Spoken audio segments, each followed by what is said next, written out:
नमस्ते भैया। देसी एनालिस्ट 2.0 में आज आपका स्वागत है।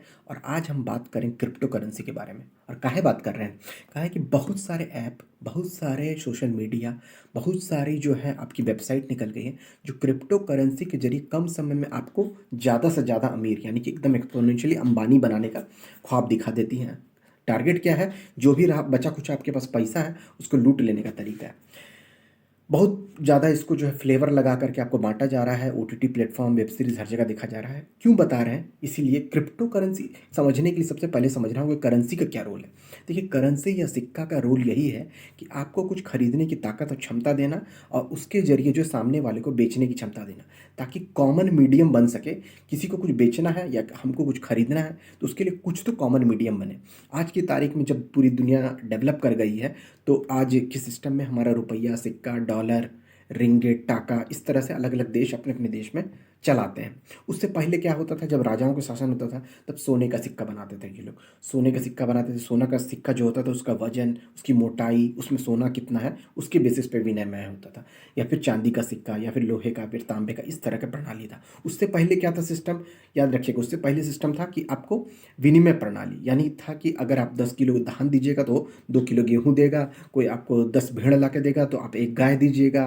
कोई आपको खेत ला के देगा तो आप उसको 10 कुंटल चावल दे दीजिएगा। तो ये विनिमय प्रणाली था। उसको सॉल्व करने के लिए करेंसी आया, यानी नोट, यानी सिक्का। अलग अलग सरकारें थी, जैसे कि पहले राजाओं का था तो ये सोना वोना का चलता था। फिर जब सरकारें जो है संगठित रूप से देश वेश बनने लगे तो लोगों ने सरकारी बैंक बना लिया और उसके बाद बैंकों के जरिए ये सिक्के का प्रचलन शुरू हुआ। हमारे देश में रुपया चलता है, मलेशिया में रिंगिट चलता है, न्यूजीलैंड में डॉलर चलता है, यूएस में डॉलर चलता है, यूके में पाउंड चलता है। तो ये सारी चीज़ें हैं। अब यही करेंसी का फंडा क्लियर हो गया। ठीक है, करेंसी हमारी विनिमय की प्रणाली है। दरअसल में कोई भी करेंसी वो है क्या चीज़? वो कागज़ का टुकड़ा है। अब ये देखिए, एक सिर्फ सिर्फ एक कागज़ का टुकड़ा है। लेकिन इस कागज़ के टुकड़े की वैल्यू क्यों है? क्योंकि इसके ऊपर लिखा हुआ है। देखिए, इसको मैं आपको दिखाना चाहूँगा। इसके ऊपर लिखा हुआ है न्यूजीलैंड गवर्नमेंट की। वो आपको उल्टा दिख रहा है। ठीक है, न्यूजीलैंड गवर्नमेंट। तो न्यूजीलैंड की जो बैंक है, रिजर्व बैंक, वो गारंटी दे रही है कि इसकी कीमत 20 रुपया है, इसकी कीमत $20 है। और जो भी चीज़ है $20 में मिलनी चाहिए उसका हम वादा कर रहे हैं। देखिए, ये इसमें तो बहुत ज़्यादा क्लियर नहीं है, लेकिन सबसे ज़्यादा क्लियर जो है इंडियन रुपीज़ पे बिल्कुल क्लियर कर देता है। अगर आप रुपया का शक्ल देखिएगा तो उसमें साफ साफ लिखा होता है एक जगह पे। इसको आप थोड़ा सा देखिएगा, इसको पढ़ के, कोई भी सिक्का, मैं धारक को 100 रुपये अदा करने का वचन देता हूँ।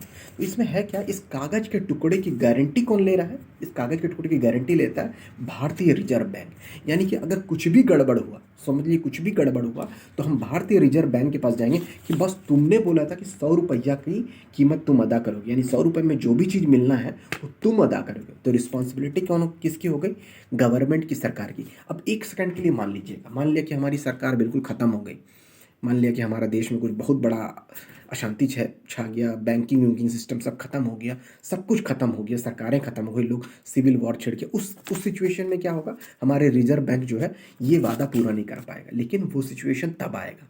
लेकिन उससे पहले तक, जब तक देश का अस्तित्व रहेगा तब तक रिजर्व बैंक अस्तित्व में रहेगा और वो आपको वादा दिया रहेगा कि 100 रुपये की कीमत हमेशा 100 रुपये ही रहेगी, ये आपको चुकाएगी। ठीक है, और 100 रुपये में उस समय आपके देश में जो भी मिलता रहेगा आपको दिला देगी। ऐसे ही जो है, अब ये है रिंगिट। ये रिंगिट लेकर के आप मलेशिया में जाइएगा तो इस रिंगिट में, 10 रिंगिट में आपको जो भी मिलना होगा तो मलेशिया की सरकार या मलेशिया की रिजर्व बैंक की रिस्पॉन्सिबिलिटी होगी कि आपको चुकता करें। इसी तरह से न्यूजीलैंड डॉलर का भी फंडा है। लेकिन अब सोचिए, बिटकॉइन क्या चीज़ है? बिटकॉइन दरअसल में उसके पीछे कोई अथॉरिटी नहीं है। ठीक है, ये एक ऐसा ही चीज़ है कि जैसे कि मैंने ये श्रीखंड खाया। ठीक है, अब श्रीखंड खाया, अब श्रीखंड का मुझे ये ढक्कन मिल गया। अब मैं बोल रहा हूँ कि ये ढक्कन किसी के पास नहीं है पूरे न्यूजीलैंड में। अभी फ़िलहाल मैं न्यूजीलैंड में हूँ। तो इस श्रीखंड के इस ढक्कन की कीमत जो है दरअसल में बहुत कीमती है। और इसके ज़रिए दरअसल में मुझे 2 बड़े ब्रेड के टुकड़े मिल जाने चाहिए, या फिर जो है 2 किलो चावल मिल जाना चाहिए, या 2 किलो गेहूँ मिल जाना चाहिए। अब इसको मैंने ये चीज़ कह करके एक आदमी को दे दिया। अब उसने भी इस चीज़ को मान लिया कि इससे ज़रूर जो है दो दो बड़े ब्रेड के टुकड़े मिल जाएंगे और जो है कई सारे फल और सब्जियां मिल जाएंगी। उसने इस यही यही कह करके किसी और तीसरे पर्सन को बेच दिया और उसे कहा कि, और उसने भी मान लिया ये बात कि ठीक है। इस तरह से बहुत सारे लोग इस बात पे एग्री करने लगे कि ये जो प्लास्टिक का डब्बा है, ये प्लास्टिक के डब्बे का ढक्कन है, इसकी कीमत जो है बहुत कीमती है और इसके ज़रिए हम जाकर के सुपरमार्केट में बहुत सारा सामान खरीद सकते हैं। धीरे-धीरे इसकी वैल्यू बढ़ गई, बहुत सारे लोग इसका डिमांड करने लगे। तो अब क्या हुआ, ये एक तरह का करेंसी एक्ट करने लगा, ठीक है? समझ गया कि करेंसी की तरह एक्ट करने लगा। लेकिन अब सोचिए, क्योंकि इस डब्बे की, इस ढक्कन की इसलिए डिमांड है क्योंकि लोग डिमांड में इसको कर रहे हैं। अगर मान लिया इसके पीछे कोई गवर्निंग अथॉरिटी ने ये कभी नहीं कहा कि बॉस अगर ये फेल होगा, अगर मतलब जो है कोई तुम्हें नहीं देगा तो हम तुमको इसकी कीमत अदा करेंगे, ऐसा किसी ने नहीं कहा। न्यूजीलैंड के गवर्नमेंट ने या इंडिया की गवर्नमेंट ने या मलेशिया की गवर्नमेंट ने या बांग्लादेश या किसी भी देश की गवर्नमेंट ने, ना आईएमएफ ने, तो किसी ने आपको गारंटी नहीं दी। अब अगर किसी ने गारंटी नहीं दी, अगर कल सब मान लिया किसी आदमी ने इसको बहुत महंगे में खरीद लिया कि नहीं, अब इस डब्बे से, इस ढक्कन से करीब करीब एक जो है हम बड़ा हीरे का टुकड़ा भी खरीद सकते हैं, इतनी कीमत इसकी बढ़ गई, कहा कि बहुत सारे लोग डिमांड कर, और मैंने इसको बहुत सारे दाम में खरीद लिया।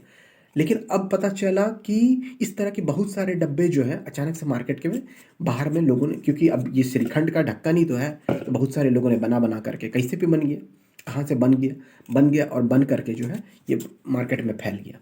अब ये फैल गया तो इसकी वैल्यू क्या हो जाएगी? अब कोई भी इसका बोलेगा ये तो बहुत सारा मिल रहा है और किसी ने इसकी अथॉरिटी भी नहीं ली है, तो ये प्लास्टिक ही रह जाएगा। तो पीछे की अंडरलाइंग अथॉरिटी इस बिटकॉइन की नहीं होती है। कोई आपकी अथॉरिटी नहीं लेगा कि मैं इसके बदले में आपको इसकी कीमत अदा करूँगा।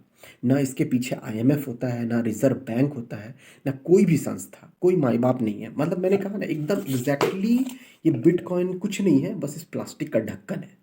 तो अगर आप प्लास्टिक के ढक्कन के बदले में अपना कीमती पैसा ज़ाया कर रहे हैं, तो फिर बिटकॉइन में लगाइए और फिर डिमांड और उसका वेट करते रहिए, क्योंकि एक ना एक दिन वो कोलैप्स कर जाएगा। जब जिस दिन कोलैप्स करेगा तो ऊपर वाले लोग जिन्होंने उसको ऊपर बढ़ाया है वो अपना पैसा लेके निकल जाएंगे, और जो लोग नीचे वाले लोग हैं जो बाद में पैसा लगा रहे हैं इस उम्मीद में कि ये उनका डबल हो जाएगा, वो अपने पैसों को लॉस कर जाएंगे। तो यही है बिटकॉइन का फंडा। मिलेंगे दोबारा किसी और कॉन्सेप्ट के साथ। ये बात समझ में नहीं आया तो मुझे बताना, और समझ में आ गया तो फिर लाइक और शेयर सब्सक्राइब करना, लोगों को समझाना। अगला वीडियो ज़रूर देखिएगा नए टॉपिक पे। देसी एनालिसिस में मिलेंगे।